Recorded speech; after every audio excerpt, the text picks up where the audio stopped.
Dear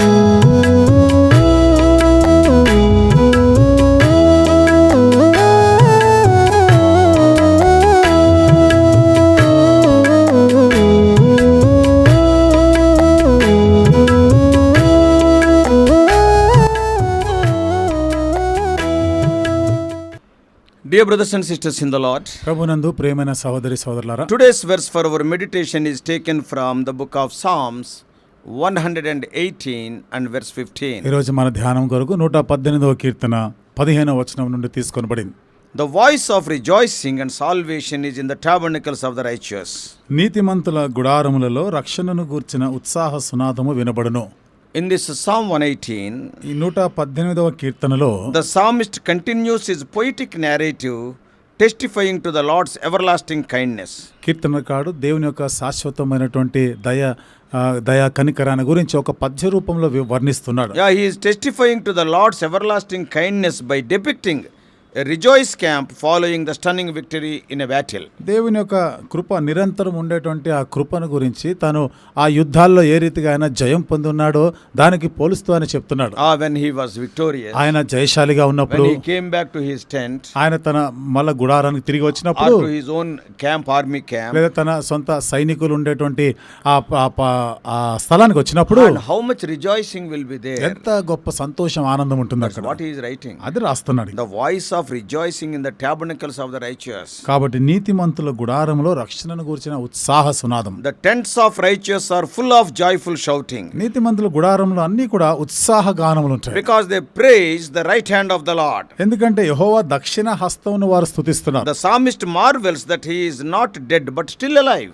కీర్తనకారుడు ఆశ్చర్యపోతున్నాడు, ఇక మృతమైన వాడు కాదు, ఇంకను సజీవుడే. Though he has gone to the battle, ఆయన యుద్ధానికి పోయినా గానీ he came back alive. ఆయన ఎంతో సజీవంగా తిరిగి వచ్చినాడు. In verse 18, 18వ వచనంలో the psalmist reflects upon how the Lord has used these severe circumstances to mature him in his faith. చూడండి, ఈ తీవ్రమైనటువంటి పరిస్థితులని తన విశ్వాసంలో పరిపక్వత పొందులాగిన ఏ రీతిగా దేవుడు దావీదు జీవితంలో వాడుకున్నాడు ఇక్కడ చెప్తున్నాడు. After describing the miraculous victory of how the Lord became the psalmist's salvation, ఏ రీతిగా అద్భుతం ఆశ్చర్యమైనటువంటి విధానంలో యుద్ధంలో విజయాన్నిచ్చి దావీదుకి ఆయన రక్షకుడుగా ఉన్నాడో చెప్తూ, and when his enemies had him surrounded in the battle, శత్రువులు ఆ యుద్ధంలో ఆయనను చుట్టుముట్టినప్పుడు the psalmist describes కీర్తనకారుడు ఇట్లా వర్ణిస్తున్నాడు. the joyful celebration of the Lord's deliverance is back in the camp. దేవుని యొక్క విడుదల గురించి ఒక ఉత్సాహగానము మరలా గుడారంలో In వినబడుతుంది. the 15th verse, 15వ వచనం first part, మొదటి భాగంలో the sound of joyful shouting and salvation in the tents of the righteous. నీతిమంతుల గుడారములలో రక్షణను గూర్చిన ఉత్సాహ సునాదము వినబడును. What is that shout?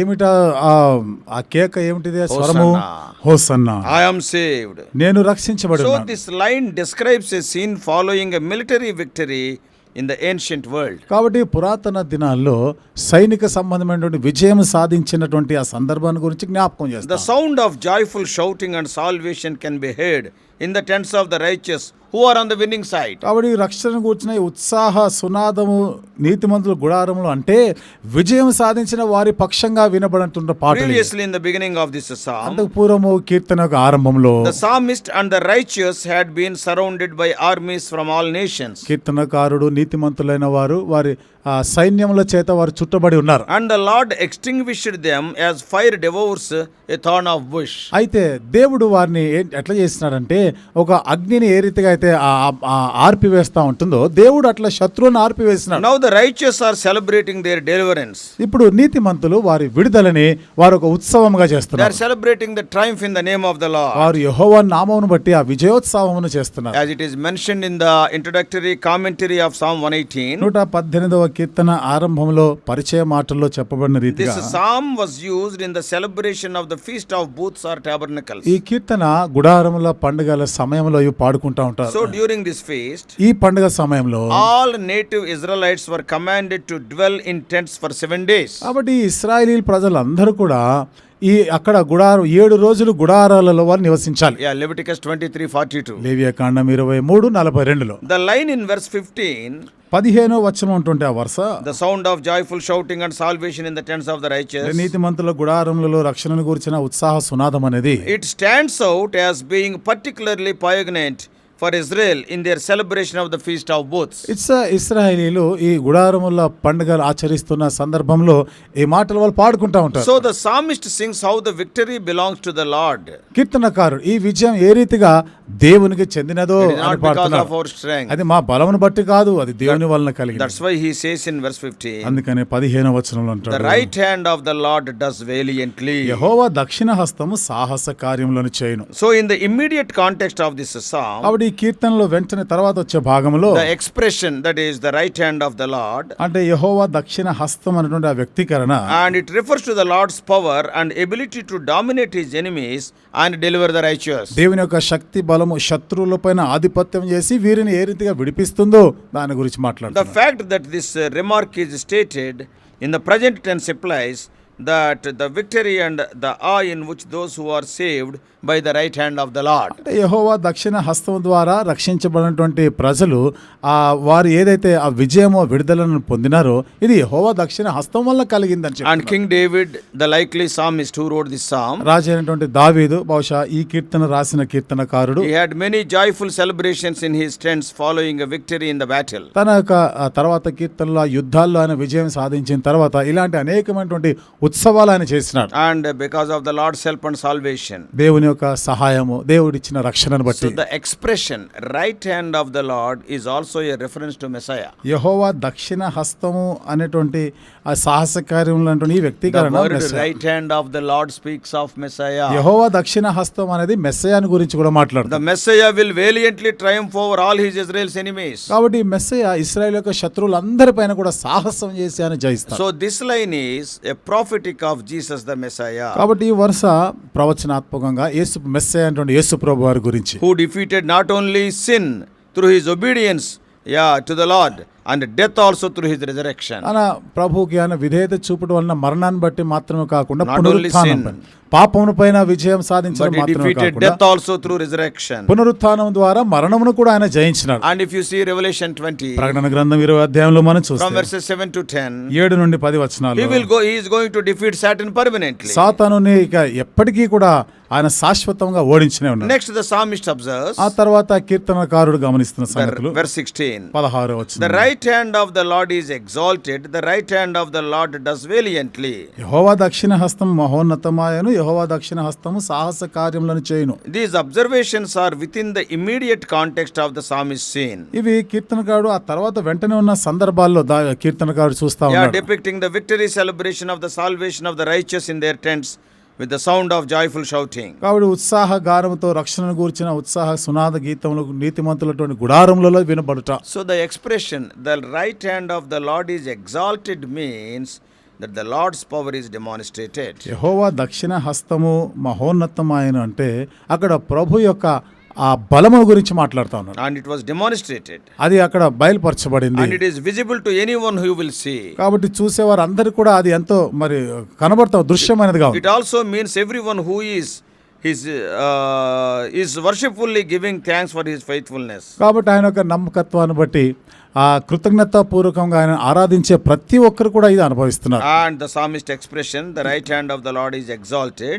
యెహోవా దక్షిణ హస్తం మహోన్నతమాయను అనేటువంటి దానిలో కీర్తనకారుడు ఏం వ్యక్తపరుస్తున్నాడు అంటే, It is a prophetic of Jesus the Messiah who was highly exalted by God with a name that is above every other name. అన్ని నామముల కన్నా పైనామంగా హెచ్చించబడినటువంటి ప్రవచనాత్మకమైనటువంటి మెస్సయ యేసు ప్రభువారు హెచ్చించబడిన వాడిగా చెప్తారు. And also every knee shall bow, ప్రతి మోకాలు కూడా వంగును, every tongue shall confess that he is the Lord. ఆయనే ప్రభు అని ప్రతి నాలుక ఒప్పుకుంటుంది. So Jesus Christ was exalted and rewarded because of his obedience. కాబట్టి యేసుక్రీస్తు ప్రభువారు తన విధేయతను బట్టి అందరికన్నా కూడా ఉన్నతంగా He హెచ్చించబడిన was వాడు. obedient even unto death on the cross. మరణం వరకు శిలువ మరణం అంతకు కూడా ఆయన విధేయుడై ఉన్నాడు. So Jesus promises that anyone who overcomes temptation and rejection from the world like he did will be exalted in a similar కాబట్టి fashion. యేసు ప్రభువారి వలె ఎవరు శోధనని లోకమును జయిస్తారో ప్రభు వలె వారిని కూడా అదే రీతిగా హెచ్చించబడతారు. So the psalmist then repeats this praise. తర్వాత కీర్తనకారుడు ఈ కీర్తనని మరలా చెప్తున్నాడు. The right hand of the Lord does valiantly. యెహోవా దక్షిణ హస్తము సాహస కార్యములను చేయును. Then in verse 17a, 17వ వచనంలో చూస్తున్నాం in the first part, మొదటి భాగంలో, he marvels, I will not die but live. నేను చావను కానీ నేను సజీవుడనే ఉంటాను. Here the psalmist almost seems astonished that he will live because He was close to death when his enemies had surrounded. కీర్తనకారుడు తన శత్రువులు చుట్టుముట్టినప్పుడు ఇంకా దాదాపుగా చనిపోయేటువంటి పరిస్థితినే చూస్తున్నాడు, కానీ నేను చావను అంటాడు ఆయన. His salvation and the fact that he will not die are nothing short of a miracle. కాబట్టి ఆయన యొక్క రక్షణ కానీ ఆయన రక్షించే విషయంలో ఆయన చేసే ఆశ్చర్యక్రియలు ఈయనేమి చనిపోడినా. So it is nothing short of a miracle. కాబట్టి It ఇది is a great miracle. అదొక గొప్ప అద్భుత కార్యం, అదేం చిన్నది కాదు. So the psalmist not dead means it is a great miracle. కీర్తనకారుడు చావలేదు అంటే అది గొప్ప అద్భుత కార్యం. Surrounded by so many enemies. ఎంతమంది శత్రువుల చేత చుట్టబడి ఉన్నారు. Only the right hand of the Lord could have saved him. కాబట్టి యెహోవా దక్షిణ హస్తమే ఆయనను కాపాడింది. So because he will not die but he will live, he will tell the works of the Lord, verse 17. కాబట్టి 17వ వచనం ప్రకారం చావను సజీవుడనే యెహోవా క్రియలు వివరిస్తాను. The psalmist will let every know that the reason he is not dead but alive is because of the Lord's salvation. కాబట్టి ఈయన చావకుండా సజీవుడే ఉండేదానికి కారణము ఇది యెహోవా యొక్క రక్షణ కార్యమే అని ఆయన చెప్తున్నాడు. Now in verse 14, 14వ వచనం, the Lord is his boast and song. కాబట్టి ఆయనే నా రక్షణ ఆధారమై ఉన్నాడు, He has become his salvation. ఆయన నాకు రక్షణ దుర్గమై ఉన్నాడు. The first line of verse 17, 17వ వచనం మొదటి వరుసలో, I will not die but live. నేను చావను సజీవుడనే It ఉంటాను. is also prophetic of Jesus the Messiah. ఇది యేసు ప్రభు మెస్సయ్య అంటే యేసు ప్రభు వారి గురించి ప్రవచనాత్మకంగా కూడా చెప్పబడింది. Jesus died but was raised from the dead. యేసు ప్రభు వారు చనిపోయాడు కానీ మృతులలో నుండి తిరిగి లేచినాడు. His death was short-lived. ఆయన ఒక మరణము కొంచెం కాలం ఉన్నది. He did not remain dead. ఆయన ఇంకా అట్లాగే మృతుడుగా లేడు. He is risen and alive. ఆయన తిరిగి లేచినాడు, సజీవుడిగా ఉన్నాడు. Jesus the Messiah lives and will continue to live. Messiah అయిన యేసు ప్రభు వారు ఇంకను ఆయన సజీవుడిగానే ఉంటాడు ఆయన. And the psalmist then punctuates his praise with the following observation. తర్వాత కీర్తనకారుడు ఆ తర్వాత వచనాల్లో ఇంకను ఆయన స్తుతి In verse 18, 18వ వచనంలో, the Lord has disciplined me severely, but he has not given me over to death. యెహోవా నన్ను కఠినముగా శిక్షించెను గాని ఆయన నన్ను మరణమునకు అప్పగించలేదు. To be disciplined means to be given instruction. కాబట్టి ఒక క్రమశిక్షణలోకి రావాలి అంటే అక్కడ కొన్ని హెచ్చరికలు సూచనలు ఇవి అవసరం. And discipline is something a father gives to his children to instruct and to teach them to grow and mature. క్రమశిక్షణ ఒక బిడ్డ తాను ఎదగడానికి పరిపక్వత రావడానికి తండ్రి ఉపయోగిస్తాడు ఈ క్రమశిక్షణ. Discipline is often unpleasant at that time, చూడండి ఆ సమయాల్లో ఈ క్రమశిక్షణ అనేది మనకు అంత నచ్చదు, but produces good outcomes to those who learn from it. అయితే వాటి నుండి నేర్చుకున్న వారు మంచి ఫలాన్ని వాళ్ళు చూస్తారు. So the psalmist says కాబట్టి కీర్తనకారుడు that అంటాడు, the Lord disciplined him severely. దేవుడు నన్ను కఠినంగా శిక్షించినాడు. This indicates that the circumstances and the lesson was a painful one for the psalmist to endure and learn. ఆ పరిస్థితులు అతను నేర్చుకున్నటువంటి పాఠాలు అవి భరించడానికి ఎంతో కష్టమైన Being surrounded by enemies who wanted to kill him was an unpleasant and severe experience. శత్రువుల ద్వారా చుట్టుముట్టబడి ఇంకా చనిపోయేటువంటి పరిస్థితికి వచ్చిన ఈ అనుభవము ఆయనకు అంత ఇష్టముగా లేనిది. As a loving father, ప్రేమగల తండ్రిగా the Lord desires good things for us. దేవుడు మన కొరకు మంచి విషయాలను కోరేవాడు. The psalmist rightly observed, కీర్తనకారుడు సరి అయిన రీతిలోనే గ్రహిస్తున్నాడు, he is good. ఆయన మంచివాడు. That is verse 1.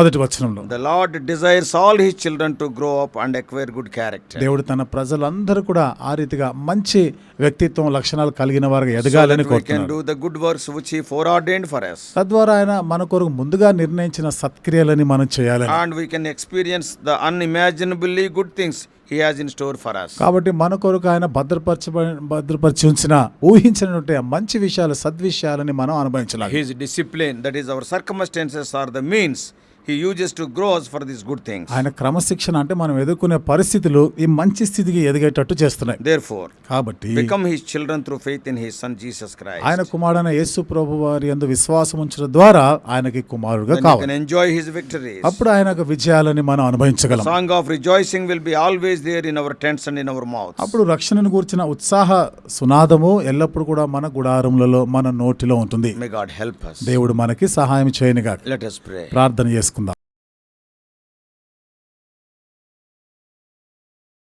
Loving Heavenly Father, ప్రేమగల మా పరలోకపు what తండ్రి, a wonderful experience of the psalmist. ఈ కీర్తనకారుడి యొక్క అనుభవం ఎంత అద్భుతమైనది. Lord, the songs of rejoicing will be there in the tents of the righteous people. నీతిమంతుల గుడారములలో ఉత్సాహ సునాద గీతం, రక్షణ గురించిన ఉత్సాహ సునాద గీతములు ఉంటాయి. Lord, when he is speaking about a tent, he is speaking about an army camp. ప్రభా మరి ఆ గుడారం గురించి మాట్లాడుతున్నప్పుడు సైనికులు నివసించే ఆ శిబిరాల గురించి All the మాట్లాడుతున్నారు. soldiers are there in the camp. ఆ శిబిరాల్లో సైనికులు అందరూ ఉంటారు. They were surrounded by, oh Lord, the enemies. వారు శత్రువుల చేత చుట్టుముట్టబడి They were ఉన్నారు. under death threat. ప్రభా వారు మరణ భయంలో But ఉన్నారు. we thank thee for the wonderful way, O Lord, thou hast redeemed them, rescued them. అయితే అద్భుతమైన విధానంలో ప్రభా నువ్వు వారికి విడుదల ఇచ్చినావు, వందనాలు చెల్లిస్తున్నాం. Now as a result of that, దానికి ఫలితంగా there are songs of rejoicing in those tents. ప్రభా ఆ గుడారములలో ప్రభా మరి ఉత్సాహ సునాద గీతములు వినబడుతున్నాయి. Oh, the situation was so dangerous. పరిస్థితి ఎంతో అపాయకరంగా Oh, ఉండేది. the Lord has punished me severely. దేవుడు నన్ను కఠినంగా శిక్షించినాడు, But he visited me. కానీ ఆయన మరలా నన్ను That's దర్శించాడు. why I will not die. అందుకని నేను చావను. That gave the song.